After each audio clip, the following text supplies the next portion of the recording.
West Coast Cookbook and Speakeasy with Chef Justice Putnam. Netrootsradio.com.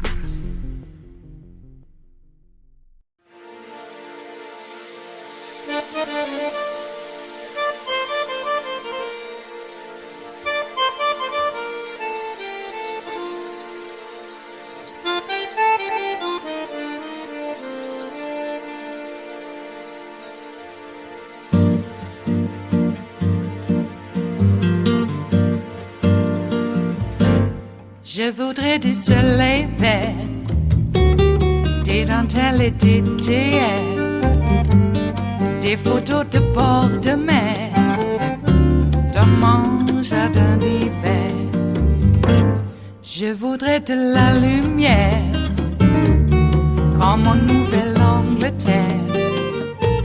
Je veux changer d'atmosphère, dans mon jardin d'hiver.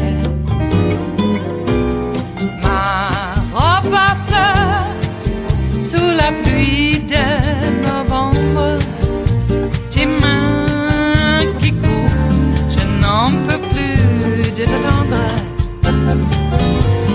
Les années passent, il est loin, là je tombe. Nul ne peut nous entendre.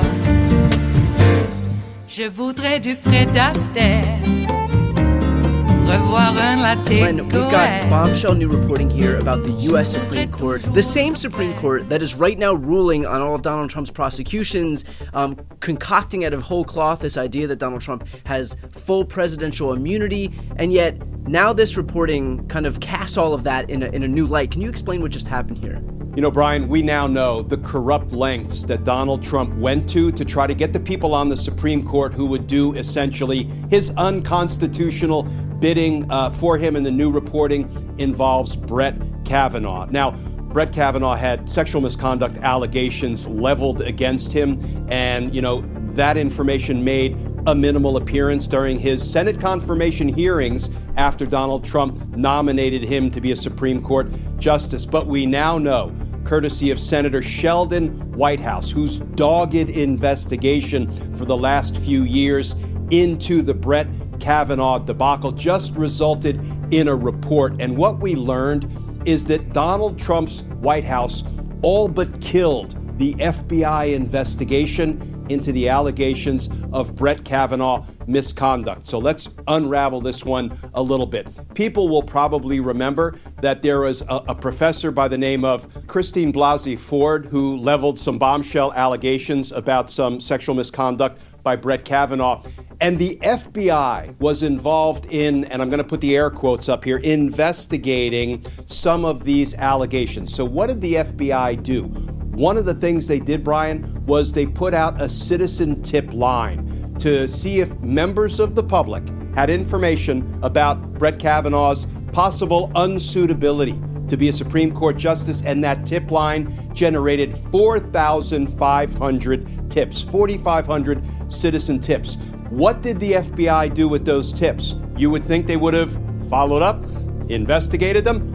No, what the FBI did was they took them and they delivered them right to Donald Trump and his henchmen at the White House. And we now know what Donald Trump and company did was bury those tips. And the reporting is they constrained the FBI's ability to even investigate them. And I have to tell you, this old prosecutor is really offended at the notion that a law enforcement agency would solicit citizen tips. Citizens then, put themselves out there, providing information, presumably derogatory information, about somebody who had been nominated to be a Supreme Court justice. Those citizens, Brian, had every right to expect the FBI would follow up on them, would professionally investigate them, maybe even keep the citizens anonymous so nobody would know what information they provided, so they could, retaliate against the people who were trying to knock down, at least inferentially, Brett Kavanaugh. No, all of those tips were delivered to Donald Trump and his henchmen, and they were buried. So, that is like adding insult to injury in the way these tips were treated. And here's the other thing, and I've been screaming this from the rooftops ever since this story broke. What do you think Donald Trump did with those 4,500 tips, all of that derogatory information about Brett Kavanaugh? Do you think he could have used it as leverage in any way, holding it over Brett Kavanaugh's head? I'm not saying he did, but with a guy like Donald Trump, don't you at least have an inkling that that's what he might do with this kind of compromising information? Glenn, a lot of questions jumping out there, but the first one is, how does Donald Trump fit into the DOJ's prosecutorial chain of custody? Like why is he allowed to fit in anywhere in this process where it should just be prosecutors following up on tips related to an investigation that they're having? Yeah, Brian, that's exactly the right question, and here's why. Because I want to be clear that when the FBI is involved in a background investigation for an executive branch agency that has requested a background investigation, they behave a little bit differently than the FBI ordinarily behaves as a law enforcement agency. All of a sudden, now bear with me because people might not like it, but it is a fact of the way the FBI is set up. All of a sudden, the executive branch agency or official, Donald Trump in this instance, who requests the background investigation becomes the client. And the FBI services the client and provides this information and evidence to the client. That would be Donald Trump. And people would say, well, that's just the FBI following its rules and procedures. Well, to that I say, if you go through what I think is an unprecedented exercise of soliciting citizen tips about a Supreme Court nominee's suitability or unsuitability to be a justice, you need to behave like a law enforcement agency, not like you're serving a client and just funneling all of this derogatory information into the very hands of the people who want to bury it, make sure it never sees the light of day. Why? So they could get the Brett Kavanaughs of the world confirmed so he could go on to vote to, revoke women's constitutional privacy rights. So he could go on to dole out a healthy dose of immunity to a criminal president like Donald Trump, saying, no, president can commit all the crimes he wants against the American people and he can't be prosecuted for it. Or he could vote that insurrectionists, somebody who has been adjudicated an insurrectionist by a state trial court and a state Supreme Court, can still hold public office, notwithstanding what the 14th Amendment says about insurrectionists being disqualified. This shows the lengths that Donald Trump would go to make sure he got his people, his radical right-wing justices, his ideologues, on the Supreme Court so they could do his bidding. And that is exactly what happened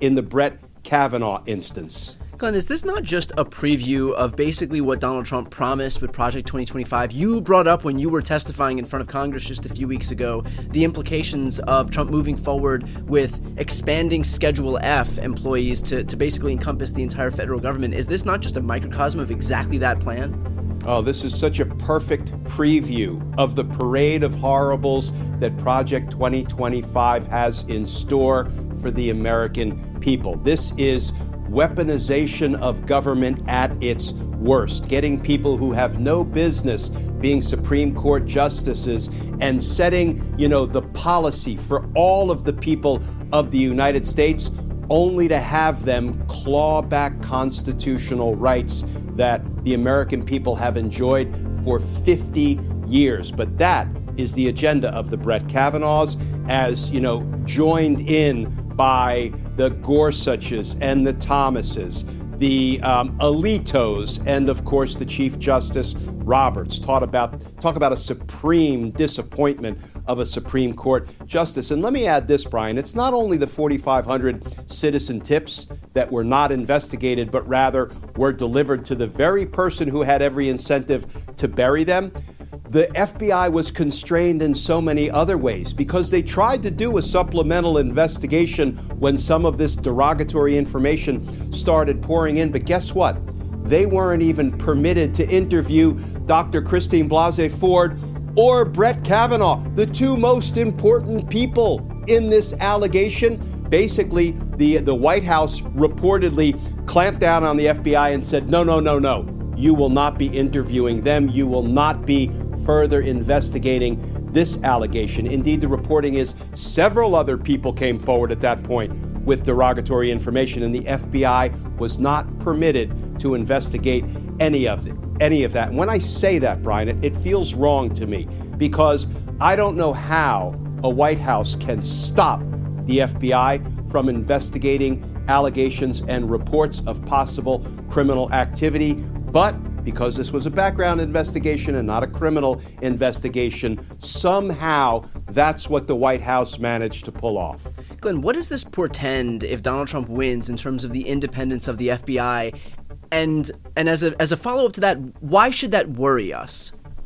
The FBI will not be independent. It will be an arm of the Oval Office. Basically, the FBI will be converted into Donald Trump's stormtroopers, as will the federal prosecutors at the Department of Justice. Donald Trump will probably, have a nice little board up in the Oval Office about who his enemies are that he wants the DOJ to prosecute.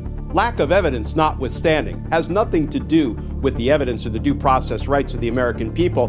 Donald Trump will direct the Department of Justice to bring charges. He will tell the FBI who to investigate, and he will also use the levers of justice, both the FBI and DOJ, to reward his criminal associates, perhaps telling them to turn a blind eye to folks who commit crimes, the way he did really when he misused pardons the first go-round.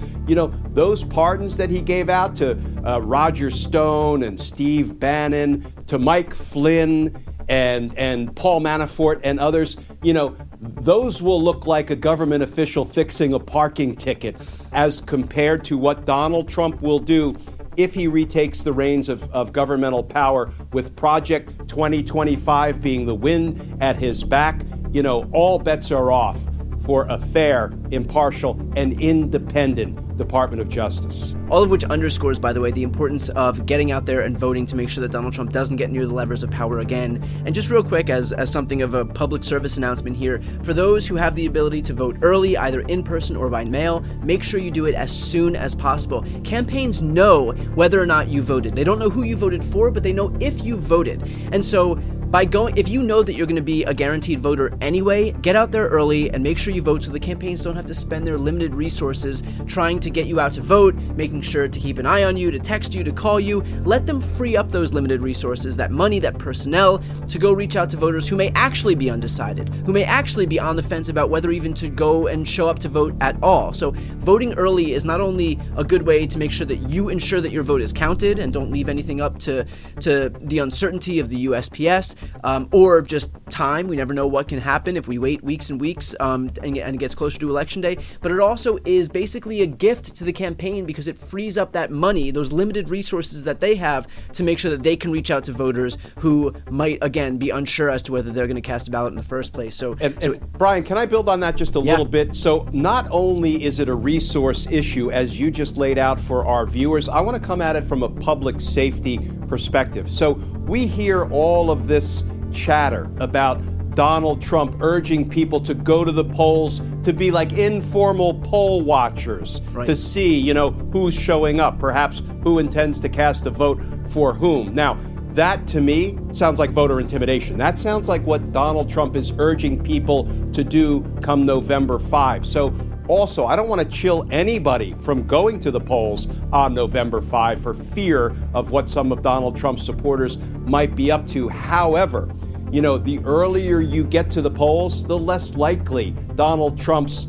informal poll watchers, his henchmen who might be willing to do his dirty bidding for him on November 5, they are less likely to be there. It's another reason, a public safety reason, to get out to the polls early. Do it now if your jurisdiction permits early voting as of now.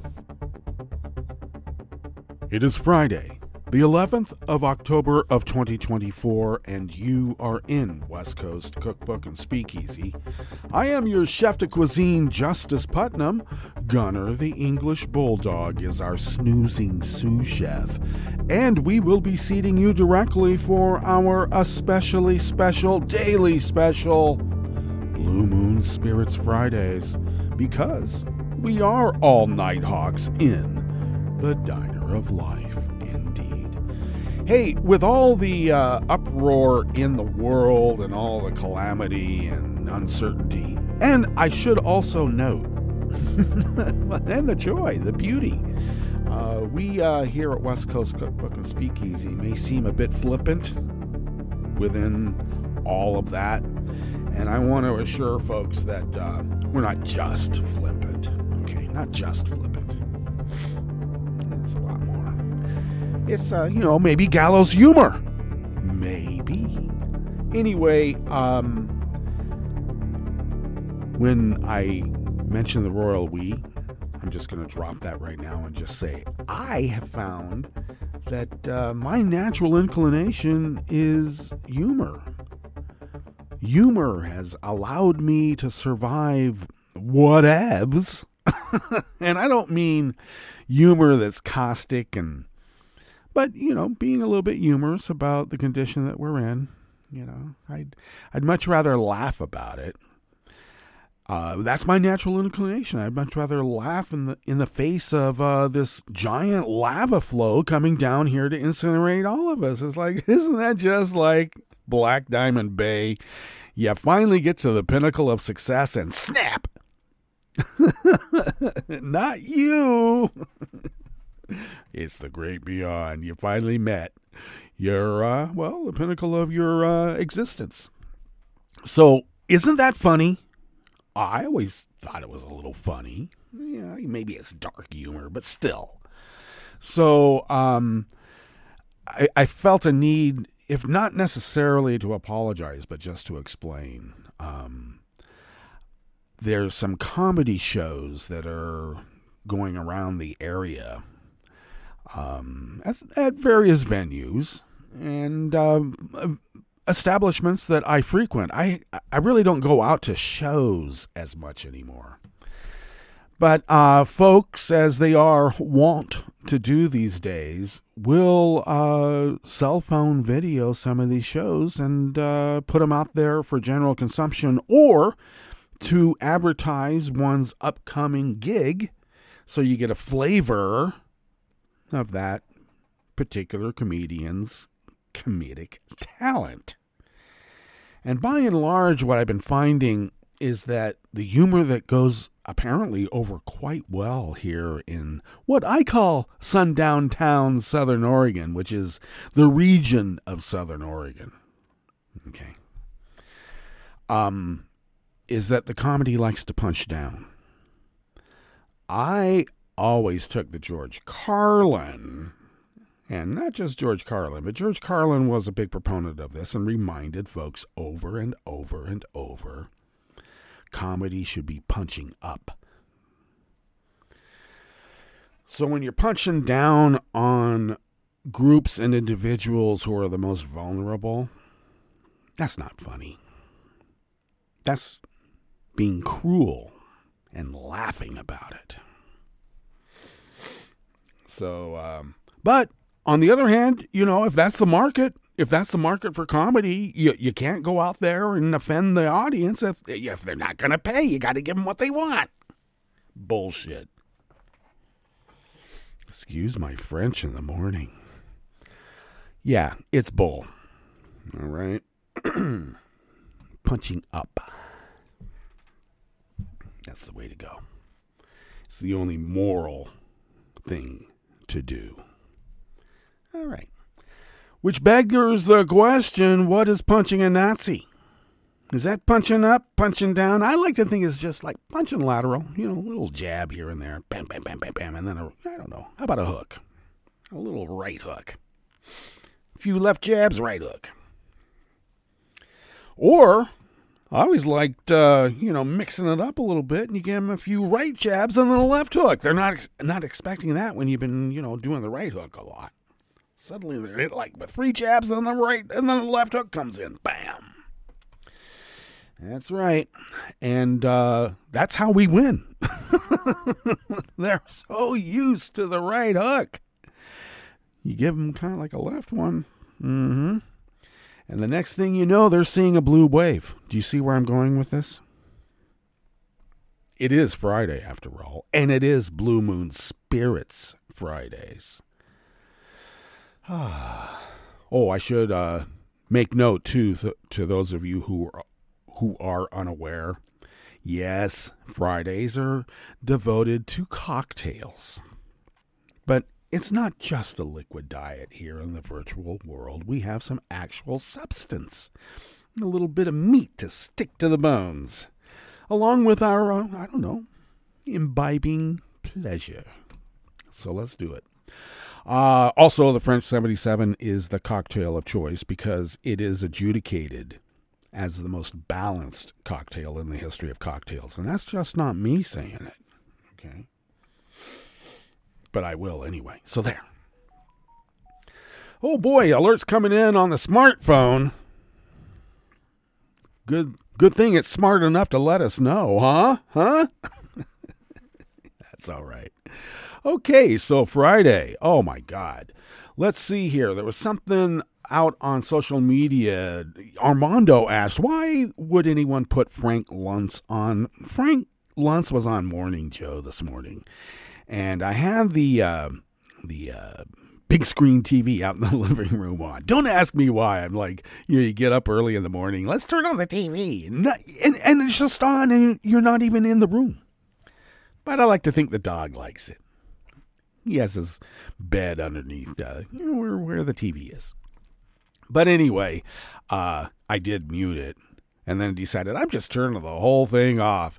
Especially when they put damn Frank Luntz on. What the hell is that about? Especially when we are being inundated at this very moment with a slew, or shall I say, an avalanche, a flood, a storm surge of bullshit polls put out by obvious right-wing actors, if not foreign adversaries. Okay, I mean, got to remember when the Supreme Court said Citizens United, which we should remind ourselves was about a Hillary movie that the Hillary Clinton campaign complained about. It was coming out, obviously, a propaganda chop hit within the parameters when you're not supposed to do that before the election. Okay, and the makers of the movie, along with the right-wing outrage machine, petitioned all the way to the Supreme Court. And the Supreme Court said, oh, yeah, this money is speech. And free speech is, for everybody. And that means that even foreign governments can pump campaign cash. Which is, I don't know how that works. It's supposed to be illegal. But I guess if the Supreme Court says it's not, we're supposed to follow that. Okay? Regardless. So that's what Citizens United was all about. So now we're in the midst of this an aside. NBC or MSNBC, basically the guy who's running the show there, Conde, is that his first name or last name? Whatever, Conde, decided to deep six this movie about Trump's family separation policy until after the election. Okay. Well, it's not the Supreme Court doing it. It's private business, so that makes it okay. All right. So we're being inundated with all of these junk polls. And how do we know that they're junk is part of this, like, they're just say it right to your face. We've already had, like, even Michael Cohen coming out and saying that was the MO of the Trump campaign, was paying for junk polls. So we're being inundated with junk polls. And why were the junk polls put out there? So that when Trump lost, he could say, look, I was in the lead, and all the polls said I was in the lead, and then suddenly I lost. How is that possible? So you can question the legitimacy of our elections, erode confidence in our institutions, which is the long-term 70-year Soviet plan that KGB Vladimir Putin has kept in force all these decades. And he found the perfect dupe in one Donald Trump, who had been groomed for quite some time. There's a reason why Ivana is buried behind the first tee in a weed-covered patch of dirt and weeds. Catholic got cremated. I don't know how that works. Took what? Not 6 guys to carry the casket. Took 8. What was in that casket? It wasn't just ashes. Nobody weighs that much. So you'd be amazed though how dense ashes can be. Anyway, there's a reason why she's buried there. Maybe the grooming began then. After all, we used to joke about, well, what if? And the what if was always about, what if there's something nefarious going on because Ivana's dad is KGB? We found that out, I don't know, not very long after they had been married, if not necessarily being a couple. Yeah, it was revealed even long before they split up. Shortly after they got together. Some people going like, wait, this guy's like a KGB bureau chief. What's up with that? Yeah, what's up with that? So, this guy's been on the radar for a long time, let's just say. We used to joke about it, tongue-in-cheek, and now here we are. Okay. What else? Oh.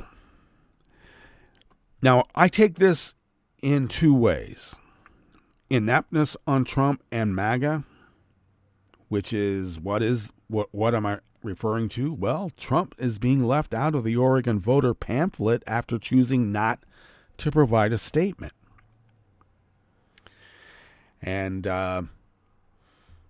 basically the Trump campaign didn't bother to submit a statement of support for their own candidate. Now, like I said, I can take this 2 ways. Ineptness on MAGA part, and also they don't care whether they win or not. They got Putin help again, and they think they're going to win with that, either by influence or outright hacking. So I like the fact that at least it's exposed, so we know about it, and we can put in the security measures that need to be put in. But how do you secure an election when you have idiots that are out right now complaining about Joe Biden infringing upon their First Amendment rights to lie about a hurricane and FEMA help because you know they have to make the Harris campaign look bad because she's part of the Biden administration. It's just ludicrous on its face. Okay, go ahead. Do you guys run with that? Run with that. But getting back to the Oregon voter pamphlet, is it ineptness on their part? This is not the only place that they've done this. He's been on stage at this rally saying, I don't need votes. He doesn't need any of this because this guy's God on earth. He's got good genes. And I don't know why our media, I guess it's because it's corporate. I mean, you got that Conde guy saying, hey, Deep Six this movie about child separation because it would make, Trump might get mad. Oh, really? Well, too bad. That's what you're supposed to do. Afflict the comfortable and comfort the afflicted. Media has lost its way because money doesn't care.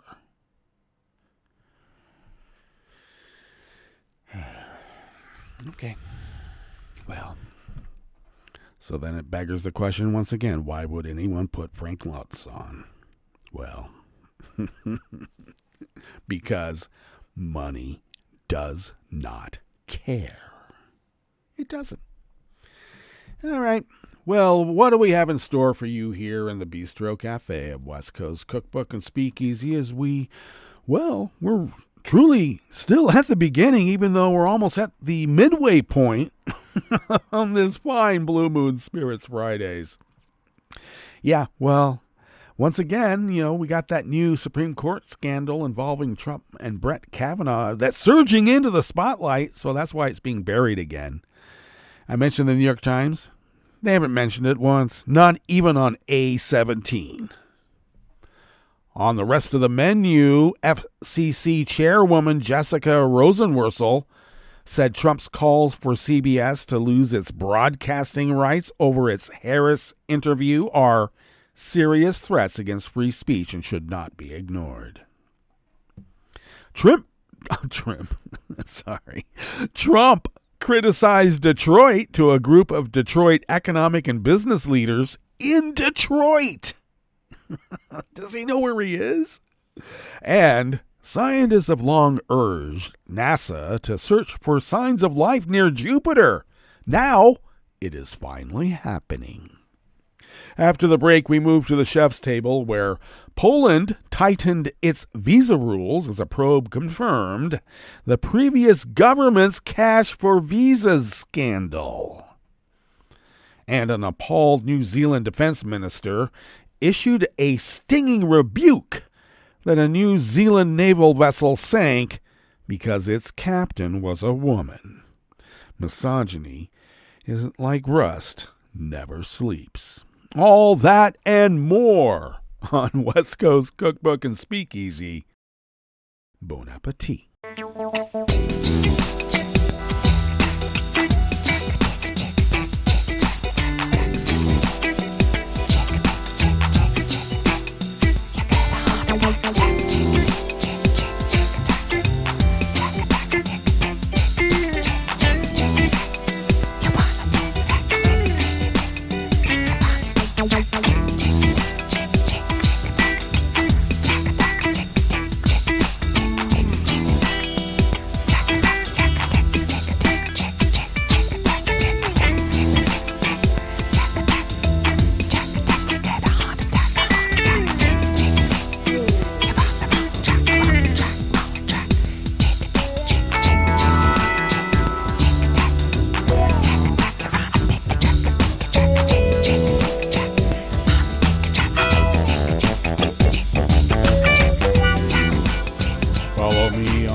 At Justice Putnam, and you'll have quick access to the show notes and links diaries that get posted on Daily Co's 10 minutes before showtime, so that you'll be able to get linked to the actual articles by the actual reporters. So follow me at Justice Putnam on social media.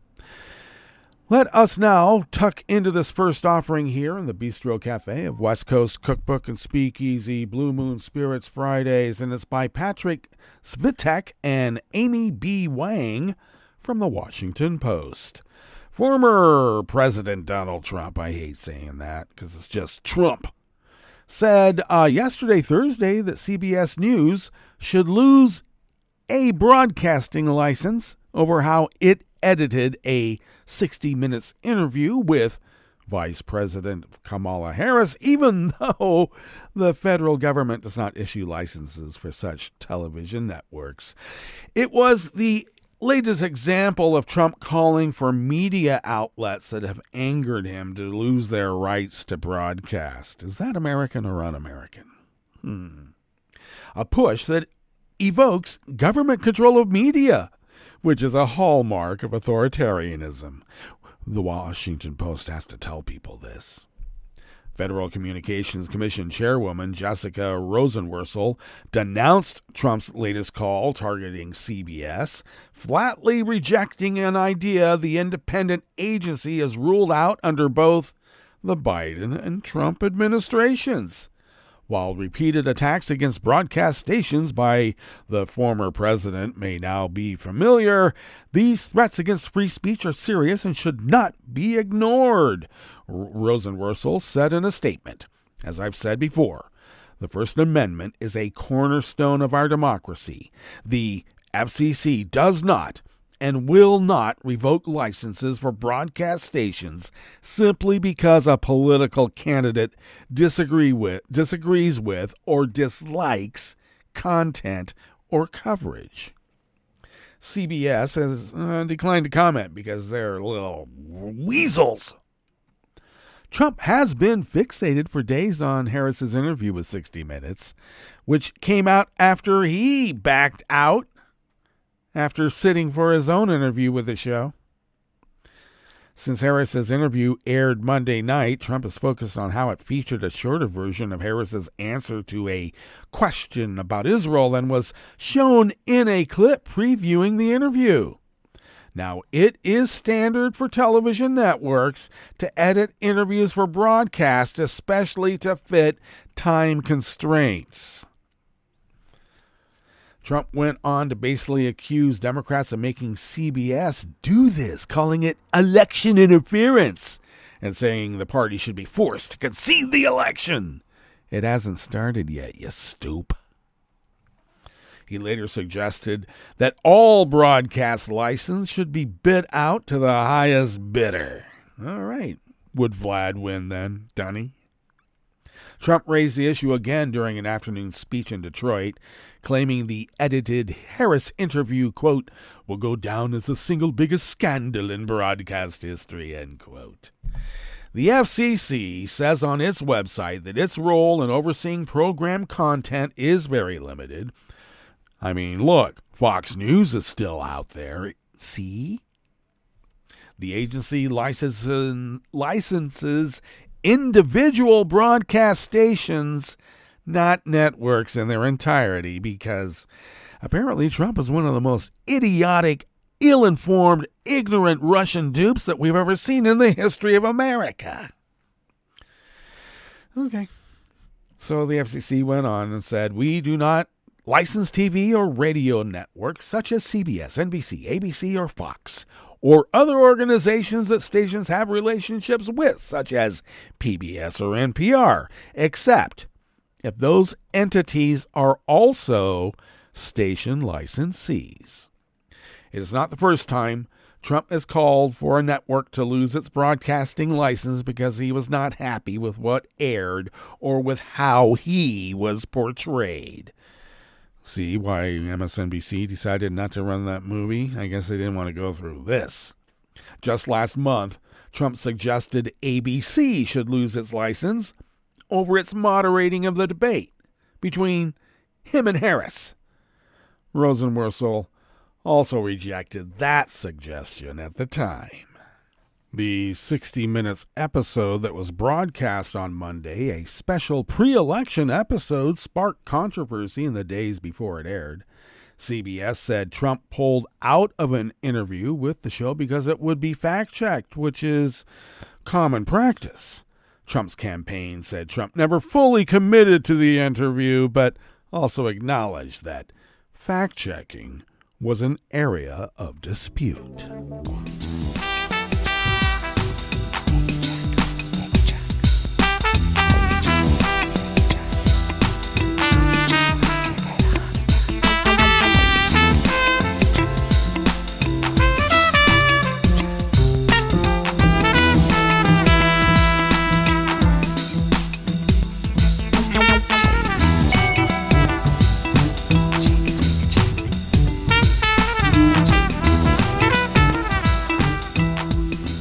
Joey Capoletti and Isabella Volmert at the Associated Press brings us this next offering here in the Bistro Cafe of West Coast Cookbook and Speakeasy Blue Moon Spirits Fridays. Trump criticized Detroit while delivering remarks to an economic group there yesterday, Thursday, saying the whole country would end up like the city if his Democratic opponent, Vice President Kamala Harris, is elected. The whole country will be like, you want to know the truth? It'll be like Detroit. The Republican presidential nominee said, our whole country will end up being like Detroit if she's your president. Oh, really? Okay, well, that sounds like a good campaign ad for Kamala. That sounds like a good deal. Well, Trump's remarks came as he addressed the Detroit Economic Club in a speech appealing to the auto industry, a key segment of the population in battleground Michigan's largest city. But he made conflicting remarks about Detroit throughout the speech, saying it was a developing city and an apparent compliment. Democrats in the state were quick to criticize Trump for his comments. Detroit Mayor Mike Dugan lauded the city's recent drop in crime and growing population. And U.S. Representative Sri Thanadar, who represents Detroit, said on social media that Trump should keep Detroit and our people out of your mouth. Attorney General Dana Nessel said on Twitter, this guy is calling us ugly, and then asking us out on a date.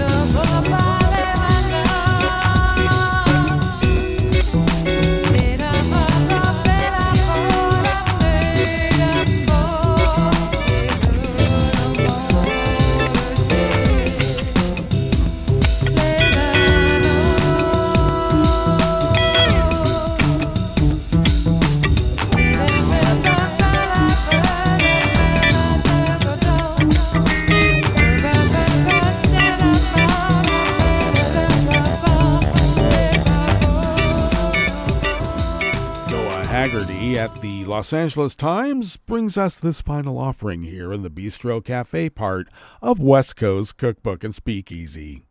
In 2015, Bill Nye was on Marine One with President Obama. The television personality and science advocate was officially there for an Earth Day event, but he took the opportunity to talk to the president about space exploration, and specifically a mission still in its infancy at NASA's Jet Propulsion Laboratory in La Cañada, Flint Ridge, that desperately needed funds. After a decade of advocacy from scientists, the mission is expected to launch as early as today and will investigate Jupiter's icy moon Europa, which is believed to harbor a vast ocean capable of supporting life. There are two questions. Where did we come from? And are we alone in the universe? Nye said. If you meet somebody who says he or she never asked those questions, they're not being honest with you. Engineered by JPL, the $5 billion Europa Clipper spacecraft is the largest interplanetary probe ever built by the space agency, and the probe will launch on a SpaceX rocket built in Hawthorne. On the heels of the James Webb Space Telescope and Perseverance Mars rover, Clipper is one of the last multi-billion-dollar flagship projects to squeeze through development this decade as NASA faces budget tightening and project management issues. Do follow my social media feed at Justice Putnam to find the link to this article and read the rest of it. It's quite enthralling, actually, so do that. It is now time for our break, and when we get back from that break, we will go through weather from around the world. And we will finish up with the stories that we've curated for you today. You are listening to West Coast Cookbook and Speakeasy. We will be right back. You are listening to netrootsradio.com. Please hang up and try again.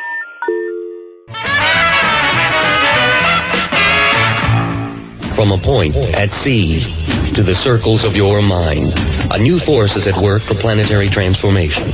New radio for a new Earth.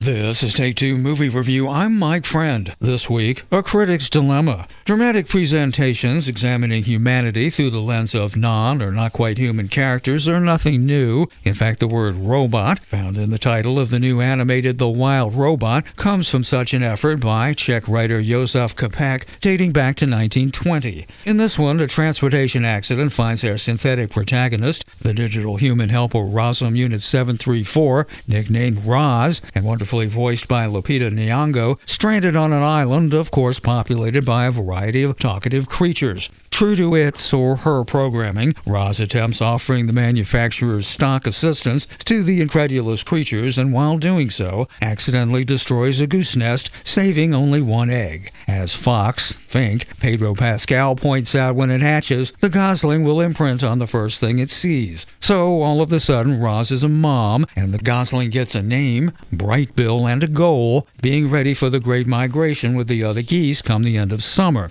From here, we get a compressed child-rearing narrative, replete with observations on the nature of love, peer pressure, and the difficulties of imparting hard truths, all with lots of sly commentary about their island world, which, not surprisingly, isn't different from the real one. That world comes calling in the closing act, where corporate evil is met with an act of selflessness, which is highlighted because of its non-human source. In addition to its story, The Wild Robot is gorgeously drawn and integrated with a wonderful soundtrack. It's a critic's dilemma because it's so damn good, succeeding where so many animated pictures fail, and having legitimate appeal to both kids and grown-ups. More about this one on Oscar night. This has been Take Two Movie Review. I'm Mike Friend. Catch up with us at take2moviereview.com and feed us back on our channel on YouTube.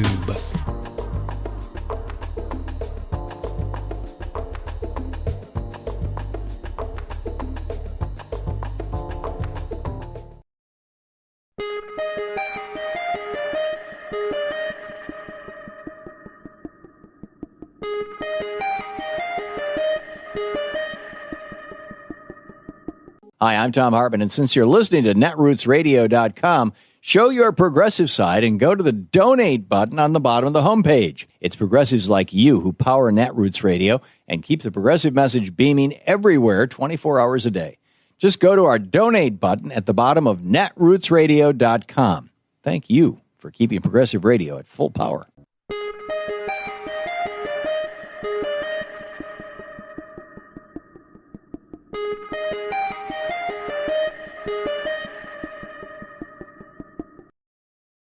You're listening to the American Democracy Minute, keeping your government by-in for the people. Apparently sensing an existential threat to their power, Idaho GOP leaders are pulling every lever to defeat an open primaries and ranked choice voting citizen initiative. The measure would allow over 275,000 independent voters to have their voices heard in primaries and offer more choices to voters. Proposition 1 would repeal a 2023 law prohibiting ranked choice voting in Idaho, establish a top 4 open primary system, and use ranked choice voting to ensure the winner among the 4 candidates receives a 50% plus 1 majority. Over 97,000 qualifying signatures were delivered in July. Since then, the state attorney general filed a suit to invalidate the signatures, claiming they misrepresented the proposition to voters. That suit was dismissed. Then, Secretary of State Phil McCrane quoted a scare tactic cost of $25 to $40 million to implement ranked choice voting, citing the replacement of the state's ballot tabulators. Idahoans for Open Primaries cites the state of Maine's implementation for less than $500,000. Governor Brad Little publicly opposed it September 27th. Then October 1st, Republican House Speaker Mike Moyle told the Idaho Capitol Sun that the legislature would likely amend or repeal the measure if voters approved it. 6 other states, plus D.C., vote on similar measures in November. We have more at AmericanDemocracyMinute.org. I'm Brian Beal. I'm Rick Smith, and this is Labor History in 2. On this day in labor history, the year was 1965. That was the day acclaimed photojournalist Dorothea Lange died. She is celebrated for her work documenting the Great Depression for the Farm Security Bureau. Lange's photos captured images of migrant workers, sharecroppers, and the rural poor. Her iconic photo, Migrant Mother, is probably her most well-known image. It depicts a despondent Dust Bowl mother surrounded by her hungry children. Lange was born in Hoboken, New Jersey in 1895. She suffered the effects of polio as a child, which left her with a permanent limp. She studied photography at Columbia University in New York and eventually settled in the Bay Area. When the Great Depression hit, she began photographing labor strikes, bread lines in soup kitchens, the homeless, and unemployed. The Resettlement Administration hired her soon after. Nowadays, we can access images from around the world at a moment's notice that broaden our understanding of current events. But until the 1930s, few Americans could access media that adequately depicted the desperate social conditions engulfing the nation. Federal programs that funded projects like Lange's brought Depression-era images into the public eye. Americans soon realized their suffering wasn't caused by personal failure, that millions across the country were experiencing destitution brought on by broader economic forces. During World War II, Lange worked for the War Relocation Authority, where she documented forced evacuation and internment of Japanese Americans. Her images, especially of Manzanar, were withheld from the public until after the war and were accessible to the public through the National Archives.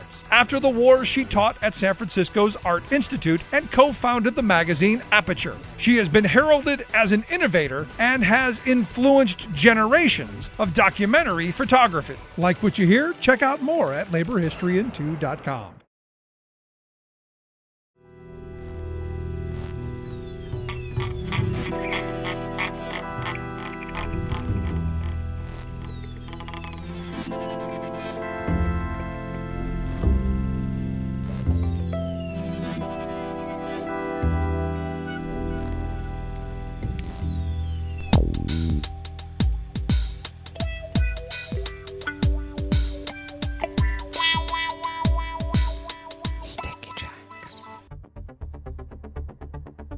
Thank you for accompanying us here to the chef's table at West Coast Cookbook and Speakeasy.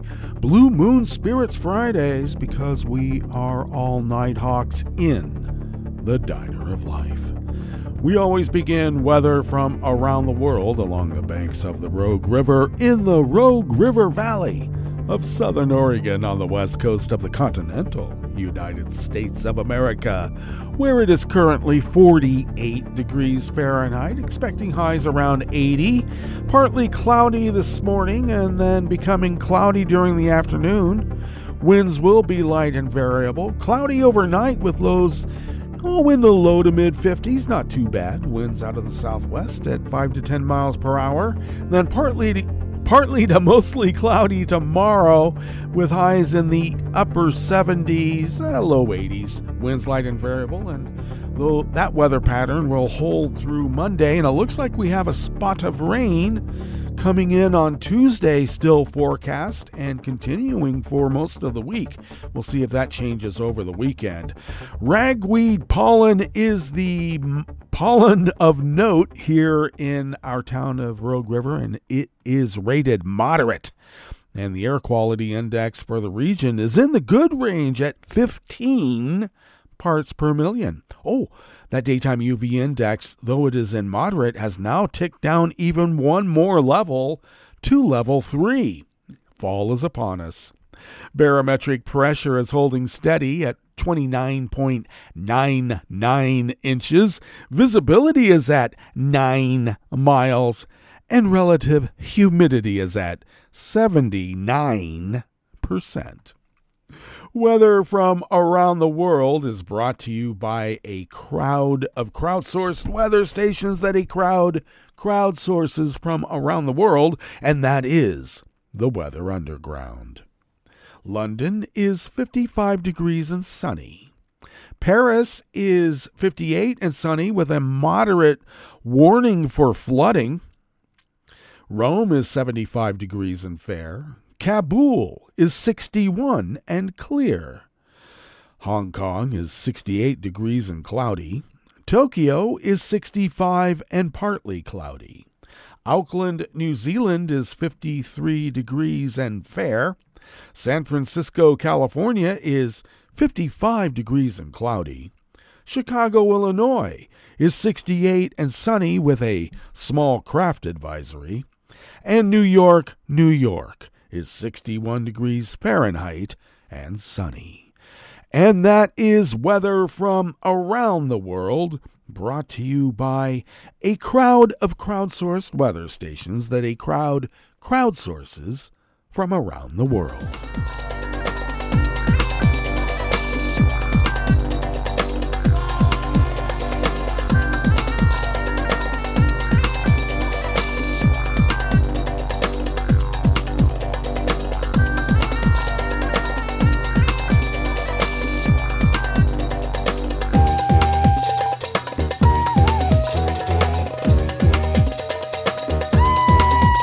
Monica Shiloska at the World Desk of the Associated Press brings us this first amuse-bouche here at the Chef's Table at West Coast Cookbook and Speakeasy, Blue Moon Spirits Fridays. Poland is tightening its visa regulations as probes into the cash for visa scandal have confirmed irregularities under the previous right-wing government, which cost the public purse millions of dollars, the foreign minister of this European Union country said yesterday, Thursday. Radek Sikorski said it will be much tougher now to obtain a visa for Poland, a document which gives access to unrestricted travel within Europe's border-free Schengen zone, and the vetting of applicants will be stepped up. For example, student visa applications will be scrutinized to prevent situations in which they were only used as a means of getting into Europe. Yesterday, Thursday, the State Supreme Audit Office released the report of its investigation into the Foreign Ministry Visa Department and confirmed media allegations made last year that Polish consulates in Asia and Africa took thousands of dollars for each work visa against regulations. It said it found 46 kinds of irregularities in 5 different areas, including a lack of transparency, an environment prone to corruption, and poor supervision by the minister at the time. One of the most egregious examples involved visas for dozens of farmers from India who were described in their documents as Bollywood filmmakers. The ministry lost control over the visa system, especially in the years 2018 to 2023, when the right-wing government ruled with an iron fist. A very corrupt one, too, as well.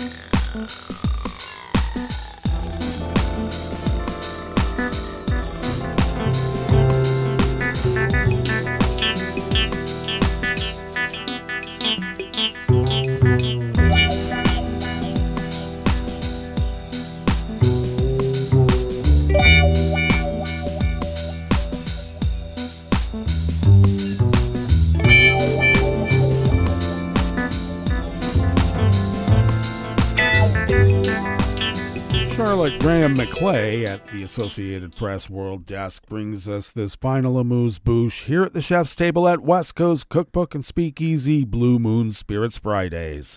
New Zealand's defense minister issued stinging rebukes of what she said were vile and misogynistic online remarks by armchair admirals about the woman captain of a Navy ship that ran aground, caught fire, and sank off the coast of Samoa. Seriously, it's 2024, Judith Collins told reporters yesterday, Thursday. What the hell's going on here? After days of comments on social media directed at the gender of Commander Yvonne Gray, Collins urged the public to be better. women members of the military had also faced verbal abuse in the street in New Zealand since the ship, one of 9 in the country's navy, was lost on Sunday, Collins said.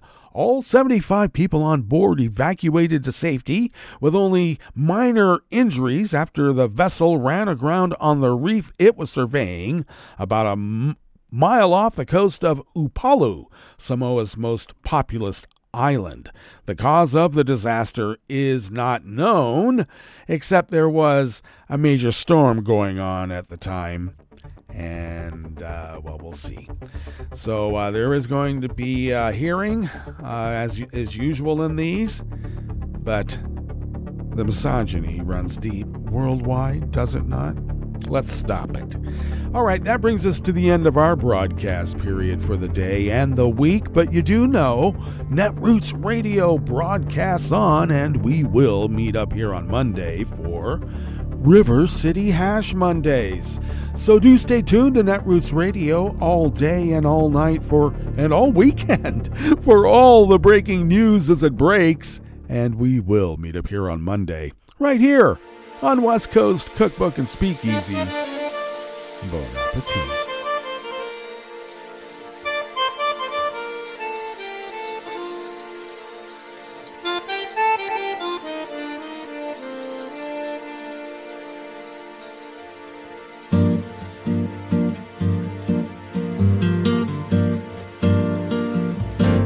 Je voudrais du soleil vert, des dentelles et des théières, des photos de bord de mer, dans mon jardin d'hiver.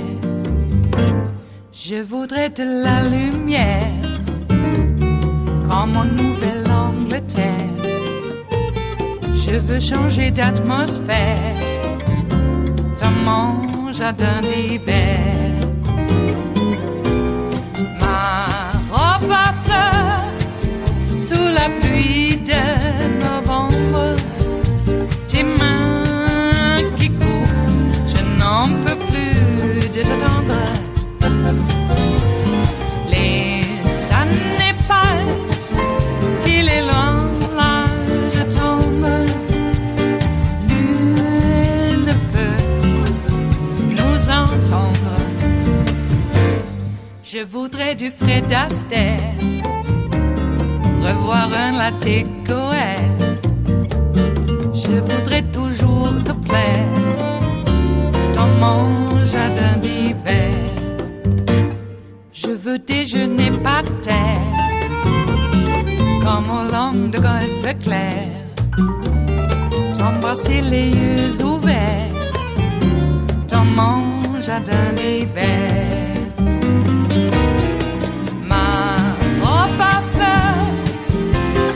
Pluie de novembre, tes mains qui courent, je n'en peux plus de t'attendre. Les années passent, il est loin, là je tombe. Nul ne peut nous entendre. Ba-da-da-dum-di-da-dum. Ba-da-da-dum-di-da-dum. Ba-da-da-dum-di-da-dum. Dans mon jardin d'hiver. Ba-da-da-dum-di-da-dum. Ba-da-da-dum-di-da-dum. Ba-da-da-dum-di-da-dum. Dans mon jardin d'hiver. Dans mon jardin d'hiver. Dans mon jardin d'hiver.